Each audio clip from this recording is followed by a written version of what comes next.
Every couple of years, a new Sonic game comes out, and we get this image of the Sonic cycle, in which a game releases, people get hyped, only for the game to review badly, and get completely shunned by critics and fans alike. So to nobody's surprise, we're living through a time of absolute speculations of the game, and with that comes lots and lots of negativity. As Sonic fans, we all know the absolute travesty that comes with the series. Take, for example, Sonic Origins, a simple game that was basically more than halfway done due to like 3 of the 4 games being fully remastered already, yet they managed to fuck that up too. Hear me out. Not everyone is at fault involved with the project at all. People like Stealth have gone on Twitter to mention how disappointed they are with the outcome of the game due to the team needing a bit of a delay for the game to come out the way they envisioned it. No, not even Sonic Team is at fault here actually. No, we have to aim higher. It's these dudes on the top who just need the games to come out at the time they say it has to. Fucking Sega. Anyways, we aren't here to bitch about Sonic, we are here to talk about others bitching about Sonic. Sonic Frontiers, the newest game in the modern franchise, and needless to say the fanbase has been in complete shambles about it. The game has had a weird way of promoting itself, taking the whole Summer Game Fest as an opportunity to promote itself. There's been demos and footage up the ass considering the fact that it took years for Sega to release anything. The month of June was Sonic's month, baby, and we started off the Sonic Frontiers ride with no other than IGN. Wait, what? IGN? Alright, so I guess Sega's way of marketing is taking IGN, the corporation that notoriously shits on everything Sonic, to be the first to show off the newest and arguably the biggest Sonic game being released since, what, Unleashed maybe? Sonic was never good. If you disagree, you can call the cops. That's like promoting a Sonic game and bringing Aaron Hansen to promote it. Oh man, wait. Well, it doesn't matter because we're getting footage either way. Now roll that good sweet ass footage, please.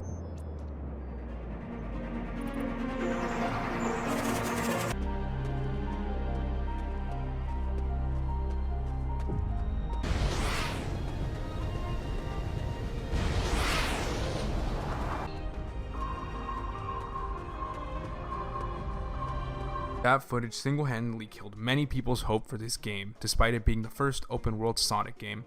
Oh, wait, I'm sorry. The first open-zone Sonic game. What a stupid substitution. As more footage came out for the game, the community took off onto Twitter and started making hashtags to delay the game. Many people started even looking deeper into the footage and noticed reused assets from Sonic Forces, which I don't really get. I mean, plenty of games reuse assets of previous games. The time spent on remaking everything from scratch is just unreasonable. It also helps in lifting off workloads to those making the game, which already have tons and tons to do, so that's a complaint not even worth bringing up at all, at least in my opinion.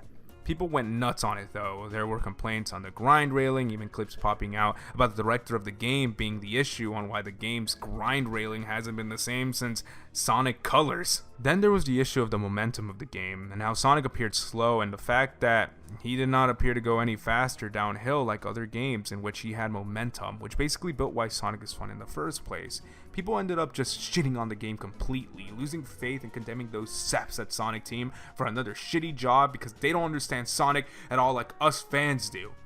These first few clips, I will admit, were not at all great. It made the game look very boring, if anything. I didn't have a problem at all with the grind railing or the speed or momentum or whatever, but the IGN guy really just made it seem like all you do in the game is just run around and solve puzzles. But for what?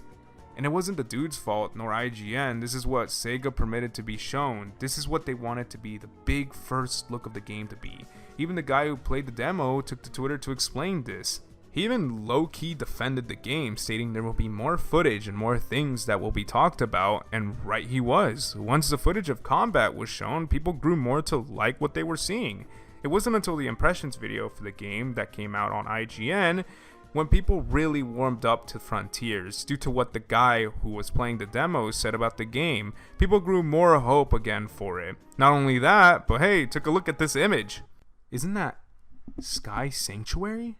You're telling me there's going to be boost formula gameplay in this in the form of cyberspace? Out of all the ways we first see the cyberspace levels was by sneakily taking footage of the demo panels in the Summer Snooze Fest. Regardless though, people again went to the fact that the stages are most likely reused assets from generations due to the rumor being that stages, such as Green Hill, will be returning for these cyberspace stages, in which they allegedly look similar. Again, we can't really tell due to the footage looking like this, at least at the time. But again, people jumped the shark too fast on this one, and we'll get to more on that later. At this point, we get the waste of time that was the Sonic Direct, unless you cared about a single image of a teaser that was everything in that damn thing. After this though, we get an interesting talk with Iizuka in which he talks about Frontiers, but nobody cares about that because Sonic Adventure 3 was name dropped, holy shit! And people immediately call damage control. Listen, I'm all for speculation and even shitting on a couple of things that are bad, but in this case, come on. The interview was likely filmed way before any reception of the game was even known, and for people to just call damage control on this is ridiculous to me. Seriously, it's as if negativity in the franchise is so normalized that we gotta pull that card out of nowhere and so fast. Keeping up with interviews at least, we finally get some acknowledgement about the call for delaying the game, and well, they flat out refused any delay towards it, which is so disappointing to say the least. I mean, they claim the game is basically done, no more work needed, it's all done cooking in the oven. But to say that so early in with no actual release date on site, besides a holiday window, it seems to me it's just blatantly telling the fans to fuck right off, the game's done. To me, this isn't the best idea because, to the surprise of no one, the game has some rough edges that 4 months definitely can't patch up, but I guess this shows some confidence into the project, right? But with Colors Ultimate and Sonic Origins coming out the way they did with rushed deadlines, I mean, it doesn't sit right with no one that a delay isn't at all being considered. At this point, the Summer Snooze Fest is over, thank God, and we get sprinkles of footage in which the game just looks better and better to the public. No more zooming in pictures and playing the guessing game on what we're seeing, because it's time for a Nintendo Direct, baby. This time a partner showcase. And let me tell you, I was not expecting seeing anything in regards to Sonic. I was absolutely flabbergasted seeing our first look into the cyberspace stages. And wow, these were nothing like people are describing. This looks absolutely amazing, and from what people have been saying about the cyberspace stages, I sure am very excited to get my hands on the game and play through them. Okay, but do you know what doesn't look amazing? The Switch version of this game. Holy damn, this looks rough. As expected though, I mean this game looks stunning everywhere else, but you'll see me skipping on this one and picking it anywhere else but on the Switch. The reception on our first look of these stages was nothing but great. Everyone was stunned to see how great these look, and immediately it seemed like everyone ate their own words when it came to this game, at least currently. As of the time posting this video, the game has not come out yet, but we're definitely reaching closer to that day. There's been some story bits coming out about Sonic losing his memory, Tails and Amy being included. We know the Chaos Emeralds are somewhat a part of the game for the first time since Unleashed? That's exciting. Obviously we know Knuckles is here, back at his stance of being an actual guardian of the Master Emerald. They even released an image of an unknown named Ghost Girl, which has been rumored since the first time they showed the teaser for the game, her name being Sage. What role does she play? Well, we have no clue for now. Recently, as I was writing the script for this video, Game Informer teamed up with Sega for some Sonic Frontiers headlining. They even headlined it in their recent magazine issue. There was even recently another interview with Iizuka asking him around 123 questions about the game. To me, it seems as if they're really completely comfortable and confident with their product, and that's always a good sign in my book. Things have definitely cleared up for now. It seems as if the fan base hasn't completely fallen apart, at least yet. The more information we get though, the more people seem to like the game.